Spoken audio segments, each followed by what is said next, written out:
अपना उत्तराखंड आप देख रहे हैं, आपके साथ मैं हूं चांदनी धवन और बुलेटिन की शुरुआत बड़ी खबर के साथ करते जो देहरादून से मिल रही है। आज सीएम धामी का उत्तरकाशी दौरा, चिन्याली सौंड में जनसंपर्क करेंगे सीएम पुष्कर सिंह धामी। कार्यकर्ताओं के साथ इंडोर मीटिंग भी करेंगे और दोपहर के बाद देहरादून लौटेंगे। तो सीएम पुष्कर सिंह धामी आज उत्तरकाशी के दौरे पर, इस दौरे के दौरान वो इंडोर मीटिंग भी करेंगे। इंडोर मीटिंग के दौरान कार्यकर्ताओं से बातचीत करेंगे, चुनाव को लेकर रणनीति बनाएंगे और जीत का मंत्र भी देंगे, क्योंकि सत्ता में वापसी के लिए जो लक्ष्य बनाया गया है उसे भी पूरा करना है।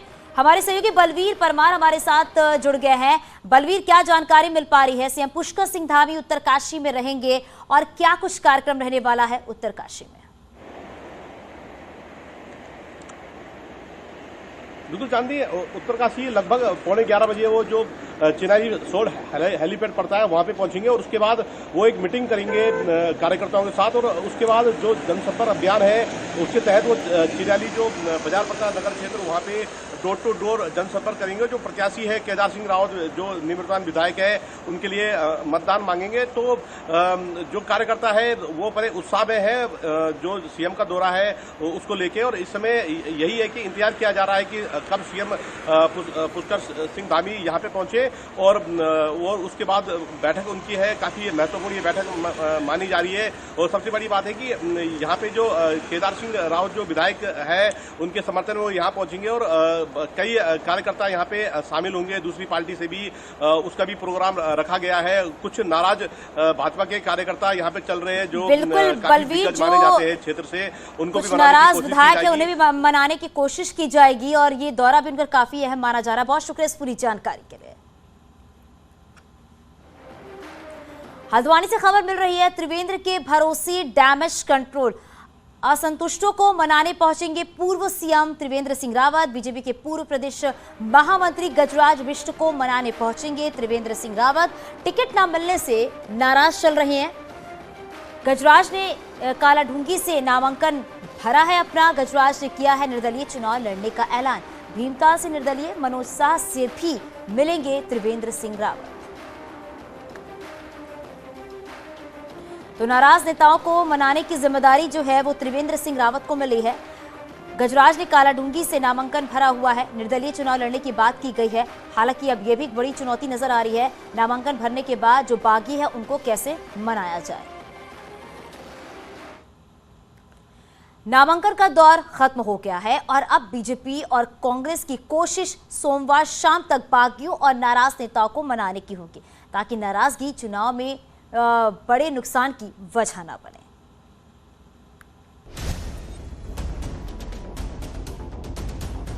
साल 2017 में बीजेपी की 57 सीटें छोड़ दी जाएं तो 36 विधायक जुटाने, सरकार बनाने और फिर बचाने में पार्टियों के पसीने छूट जाते हैं। इसीलिए नामांकन का काम भले ही खत्म हो गया हो, लेकिन नाराज नेताओं और बागियों को मनाने का काम जारी है। 31 जनवरी नाम वापस लेने की आखिरी तारीख है और उससे पहले ऐसे नेताओं की लंबी लिस्ट है जो नुकसान का कारण बन सकते हैं। रुद्रपुर में बीजेपी विधायक रहे राजकुमार ठुकराल टिकट कटने के बाद निर्दलीय चुनाव लड़ रहे हैं। लालकुआं में टिकट बदले जाने के बाद कांग्रेस की संध्या डालाकोटी ने निर्दलीय नामांकन किया है। यहाँ हरीश रावत उम्मीदवार हैं। कालाढूंगी में बीजेपी के नेता गजराज बिष्ट ने निर्दलीय पर्चा भरा है। भीमताल में बीजेपी के मनोज शाह तो कोटद्वार में धीरेन्द्र चौहान को समझाना बड़ी मुश्किल है। वहीं यमुनोत्री में कांग्रेस के संजय डोभाल और केदारनाथ में सुमन तिवारी ने अलग चुनाव लड़कर टेंशन बढ़ाई है।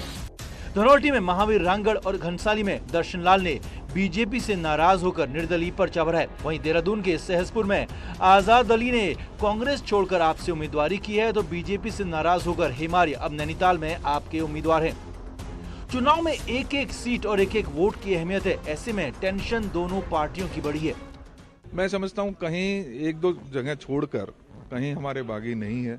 सभी जगह पर हमने बहुत अच्छी मैनेजमेंट की है, सबको साथ लेकर चलने की कोशिश की है और मुझे पूरा विश्वास है जब 30 तारीख आएगी तब तक कोई भी बागी मैदान में नहीं रहेगा। लेकिन भारतीय जनता पार्टी का संगठन ऐसा है और सिस्टम और डिसिप्लिन ऐसा है कि आप देखेंगे कि धीरे धीरे सारे कार्यकर्ता सिर्फ कमल का फूल देखेंगे और उसी के पीछे चलेंगे। इसका पूरा मुझे विश्वास है।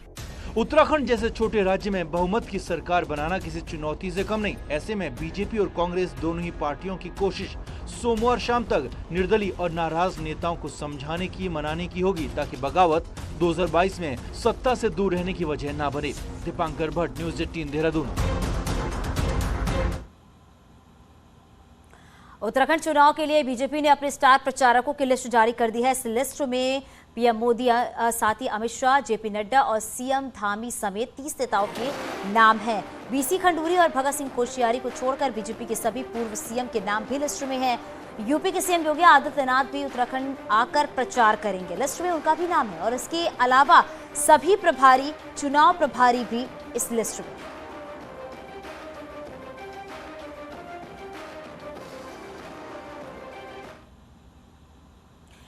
हरिद्वार ग्रामीण सीट पर बीएसपी ने आखिरी मौके पर प्रत्याशी बदल दिया है, जिसका बड़ा नुकसान अब कांग्रेस को हो सकता है। हरिद्वार ग्रामीण से कांग्रेस की तरफ से हरीश रावत की बेटी अनुपमा रावत प्रत्याशी हैं, जबकि बीएसपी ने कल यूनुस अंसारी को अपना प्रत्याशी बनाया है और अंसारी ने ये पर्चा भरा। और इससे पहले दर्शन शर्मा बीएसपी के प्रत्याशी थे। अब बीएसपी की तरफ से मुस्लिम प्रत्याशी होने पर सीट पर सियासी समीकरण बदल सकते हैं। तो बीएसपी के यूनुस अंसारी ने नामांकन अपना भरा है, तो सियासी समीकरण बदल सकते हैं। पहले दर्शन शर्मा थे बीएसपी प्रत्याशी। कांग्रेस कैंपेन कमेटी के चेयरमैन हरीश रावत ने कल लालकुआं सीट से नामांकन भरा है अपना। नैनीताल जिले की लालकुआं सीट हरीश रावत के मैदान में उतरने से अचानक वीवीआईपी सीट बन गई, लेकिन हरीश रावत के लिए संध्या डालाकोटी बड़ा सवाल बनी हुई है।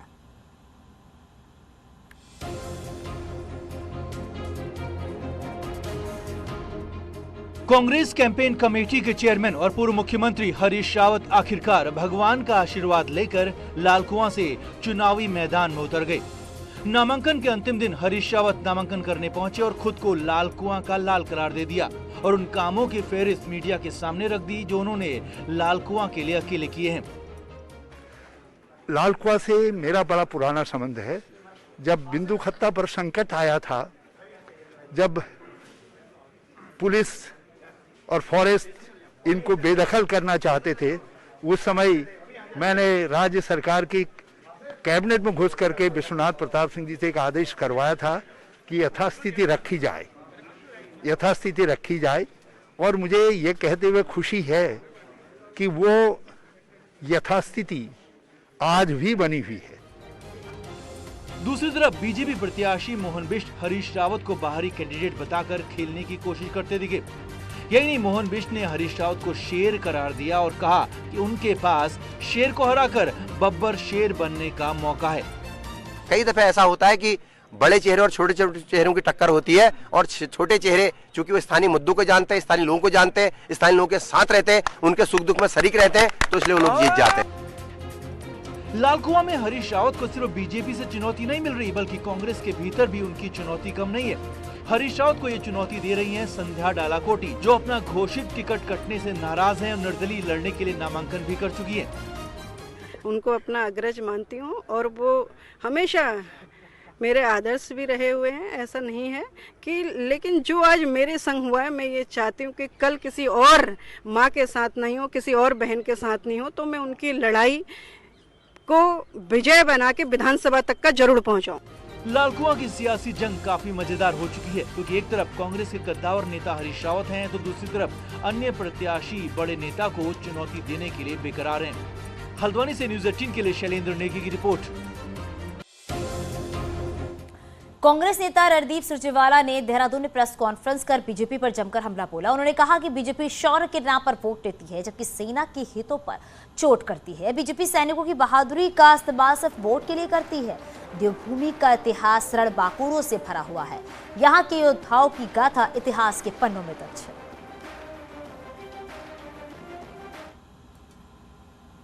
कांग्रेस ने कल देहरादून में प्रेस कॉन्फ्रेंस की, लेकिन कुछ बातों को लेकर सवाल खड़े हो गए और पूर्व सैनिकों के अपमान तक का आरोप लगा। हालांकि कांग्रेस ने इसे खारिज कर दिया है, मगर बीजेपी ने राहुल गांधी पर टिप्पणी कर दी।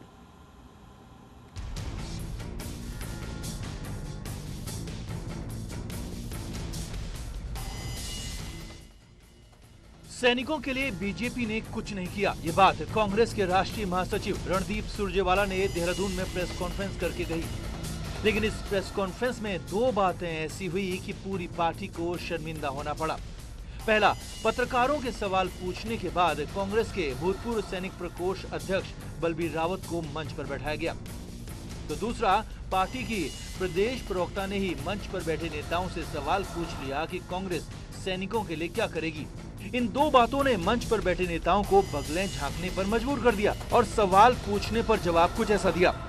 वो थोड़ा देर से पहुंचे, ऐसा सवाल नहीं कि सीट न मिलने का कोई सवाल नहीं, थोड़ा समय लगा उनके आने में, तब तक प्रेस वार्ता शुरू हो गई। जैसे ही वो आए तो उनको ससम्मान उनके स्थान पर उनको बिठा दिया गया था। कहीं कोई असम्मान की कोई भावना थी नहीं, ये कल्पना से भी परे। आने में थोड़ा विलम्ब हुआ है मेरा, मैं महसूस नहीं कर रहा हूँ कि मेरा अपमान हुआ है। पार्टी हमेशा सैनिकों को सम्मान देती आई है और देती रहेगी।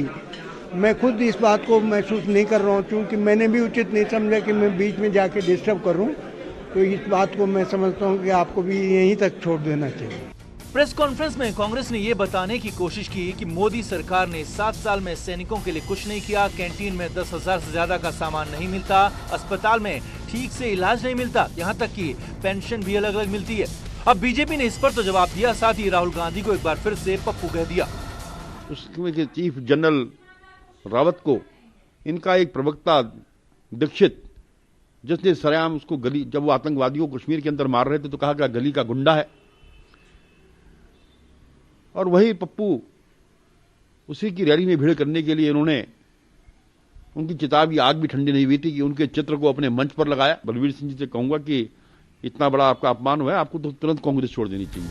प्रेस कॉन्फ्रेंस के जरिए कांग्रेस ये बताना चाहती है कि बीजेपी सैनिकों को वोट समझती है, लेकिन प्रेस कॉन्फ्रेंस में हुई दो अलग अलग घटनाओं ने बीजेपी को चोट करने का मौका दे दिया। दीपांकर भट्ट, न्यूज़ 18 देहरादून। और चलिए आज का कोरोना अपडेट आपको बताते हैं। तो आज आपको बता दें, राज्य में शुक्रवार को 2800 से ज्यादा कोविड केस सामने आया है, जबकि 7 लोगों की कोरोना से मौत हो गई है। अब राज्य में 30,900 एक्टिव मामले हैं। देहरादून जिले में आज सबसे ज्यादा 978 नए मामले कोरोना के सामने आए हैं।